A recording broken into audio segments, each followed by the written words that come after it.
Now it is time to welcome to the stage Professor Dr. Nico of Ludwig-Maximilians-Universität in Munich, who will tell us more about smart grids, old networks, and new business models. Thank you.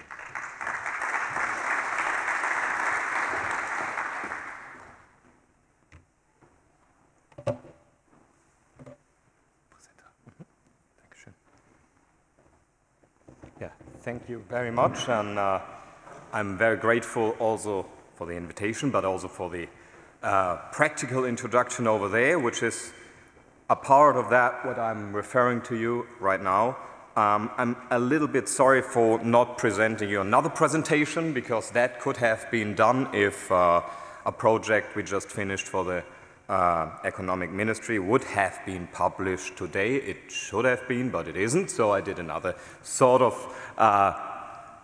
presentation as a sort of backup model involving some of the models. However, you know the administration stuff. In terms of that, we have to keep it unpublic until then, but we did the research agenda, contributed to that for intelligent networks for the government. So what I want to show you first is maybe at least the German guys here know that sentence here. We have in English, how nice is Panama. Why I'm showing you that? I'm most of the time have academic slides, so I want to show you pictures too. In terms of that, I'm showing you the Panama Channel. Why? I mean, in terms of that, this is a really beautiful piece of infrastructure.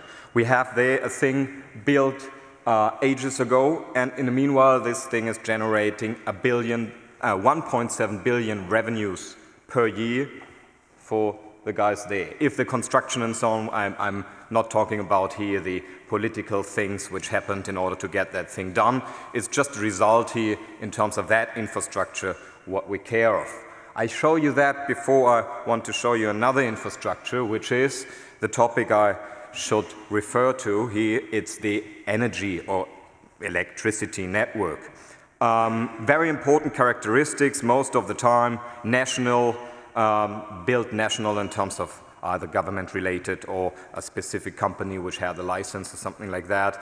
As I said, initiated by most of the time governments. Competition, very low, especially across Europe. We've got a couple of, let's say, interconnections. However, this is a topic we should definitely care about. Market entry also very low. We have 5 companies here sharing a network in Germany, for example, and very interesting for infrastructure or for investments in infrastructure is always specificity. We're talking about specificity when it comes to the point how specific the investment in something is. That means let's look at a gas pipeline. You can just use that for gas. And it's highly specific related to gas. If you try to pump beer through something, it wouldn't work. So if there's no need for gas, there's no need for that network anymore. There's another thing like that communication we are just talking about. This is a thing which is a fundamental thing. That's why I showed you the Panama Channel we have there on. And now we are building on services. And well, things like we all know, I mean, everybody of us knows all these pictures from smart grids. They do intelligent stuff all together and control themselves. And this is involved in the next model. We call it then smart city. And then we have the smart infrastructure thing, smart communities, and all that kind of stuff is smart. So it looks like you guys are here in the really right business area in order to get all these things smart here. However, we got a couple of other, let's say, problems right now, and you specifically asked me for business models. If I would know successful ones, maybe I wouldn't stand here anymore and enjoy anywhere else my time. However, I'm enjoying my time here too, but you know probably what I mean. Having a nice entrepreneurial business and then sell that off and go to the Caribbean Sea or something. However, what I can do is I can help you identify challenges. Specifically for the energy model here, the energy smart grid thing, we have that storage thing coming up, which is sort of most of the time related to energy, to electric energy. However, please also in future think of other energies, like you also can try to compare then fuel and gas and everything like that, it becomes more and more interchangeable. However, I want to show you the just fundamental model first in order to later on figure out some problems. This is the normal production and consumption model. You have there nice nuclear power plants, for example, producing energy, and then the consumers, business and private, just consume it. This is all fine as soon as they produce and consume the same amount. If they produce more and, for example, consume less, you already got a problem with the network, other way around. So this basic model here has a probability, I mean, if you just see it very on a high level, of a 50% chance of system failure. Now integrating the storage thing, that sounds great. So you have now a storage capability in terms of being able to store energy and consume it when it's needed later. However, you still have a 25% chance of system failure when you look there at stages like you have an overproduction, an underconsumption, and an overstorage. That's, again, something like underproduction, overconsumption, and to not enough in storage. That's also a thing where the entire system sort of goes down. So you need sort of intelligence. However, it's getting more and more complicated. We don't go through all the cases. If you know at interconnectivity, means decentralization, like we do with the wind park, solar, and everything like that, and components which try, again, to control the network, you get the interoperability and interconnectivity there as another input factor in that model, and so you increase complexity again and increase also the possibility of system failure. So that was just to show you that. You can now try also not just on a business model side. If you have business models for that one, that's a very good thing. Then please try to integrate that. What you also can do is you have to look at that out of a regulatory perspective, because the regulator then, let's say the state, he has to optimize that model again, because let's say you have a situation where it's more valuable for you as a storage service provider to store energy instead of putting it into the network. That could be, the network could demand the energy, however, it could be economically wise more efficient for you to store it. That's another thing which comes up there. So you need again there maybe central platforms which also have a control, let's say, by the government side. Why I'm showing you all that stuff is that I want now talk a bit about the smart grid and more the next perspective on intelligent networks. The intelligent network thing, we have the German definition, is a thing which is describing solutions which are network-based and have some sort of mechanisms for coordination and try, in context of specific situations, to give automated results based on sensors, actors, over communication, and all these kind of things. That's a thing the IT Summit just agreed on sort of a definition like this. That's why I'm showing you this. However, what's the most important elements of this new intelligence coming up there for these smart networks? That's individual component sensors which are detecting partial aspects of a general task. We have the interconnection and data exchange between individual components. We have that intelligent interconnection logic between individual components again. Glad I kept that example here, thank you. And partial aspects are processed by most appropriate service and application elements. And this all is then accompanied by a complex interconnection and technological platforms. Showing you that thing out of our sort of project, which is public from the parts right now, the rest will be that week. We have there the areas like traffic, energy, health, education, administration, and information, let's say systems, information infrastructure. And then we will have also their production, smart home things which come along with that new sort of ecosystem. And it's not that we have that in future parallel. It's starting, like we see here, that, for example, health, communication, and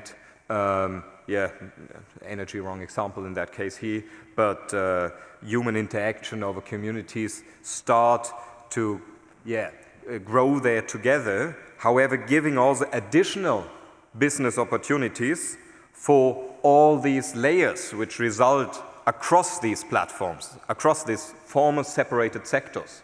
That means maybe it's not the energy provider who will just give us a result later for our desired demands in solving the sort of energy regulation problem, what I said to you later. Maybe it's an entrepreneurial guy, maybe it's also a totally other company, like maybe it's the Deutsche Telekom, I don't know. But these guys, they have to specifically focus on these layers resulting out of the interconnectivity of former totally separated sectors. And also, if you see that over the different sectors again, at the moment we try to put their content and interconnection around each sector, and in future it will be, as seen there, all interconnected. Many things there. Let's get quickly through, from our perspective, seen challenges and corresponding options. We have there very important elements like industrial policy. We can, from also government perspective, we can target here specific key technologies, key areas, key sectors, and try to buy from them, to fund them in any other perspective in order to build up their infrastructure, like from my Panama Channel example before. Set that, and then maybe we all benefit from that later. We have their specific technologies, like you're also presenting here. It's important there to set standards. That means not you all have to agree on one specific standards for all of your activities in every little detail. However, we need a standard which is allowing communication, interconnection between all these different systems. So let's say maybe it's an IP standard or whatsoever, I don't care. But as soon as somebody here would have a standard for that one, at least for Germany or for Europe, that would be a really good thing. So I don't have the solution in a standard either. However, just trying here the old model of I set a standard and I get all the revenues later because I'm the standard guy, that won't work anymore. It won't work, won't work anymore because the world is also more interconnected, and as soon as somebody's trying that, another guy is trying to blackmail him with that approach, and in the end we see that. I think the last fight which was lost was the DVD, Blu-ray and HD DVD fight. We saw no revenues laid out of that one, too much fight for too long time, and we shouldn't get into that position that we again fight for too long time in Europe, and then maybe a Chinese company just comes there and just pushes everything forward. Technology-wise, I was talking about the standards exactly, and secure, reliable communication is a prerequisite for all these communicating elements I was showing you before. For all these things here, if I put there my blood group and all these things, I want to keep it sort of secure, and that I'm just driving on the street and everybody knows that maybe they should hit me because I have the same blood group as they might need or something. Anyway, so data security, user protection, also a thing. We should involve that more in the business models itself. It's not just the Facebook model, just get all the information, try to store everything and later grab something out and provide then sort of the user with the information he doesn't know he needs before. And at least then also the competency, like in a platform like here, is very important to strengthen that and also transfer that to production. We see here, for example, like Mr. Eumann said before, with the cyber-physical systems, looks like we have there quite a hard competitive position. And yeah, let's see that will all benefit also to intelligent networks.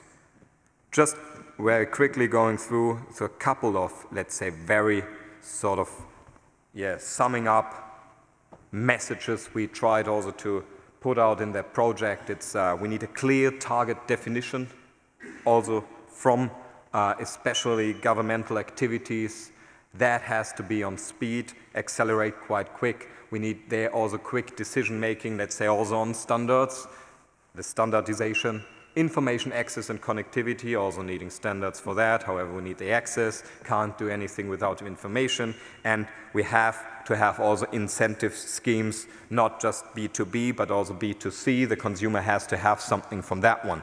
And he doesn't have something right now from just saving 5 cents if the energy company is able to control his fridge or something. That's not a model or what a consumer needs. It's other things in benefits he wants to have there. We need also then intelligent guidance, like also, again, thank you for having platforms like this. And maybe if we all do that, to have sort of the circle closed, we can then enjoy the Panama Channel together. Thank you very much, and I'm more than happy to answer your questions later in the discussion. Thanks.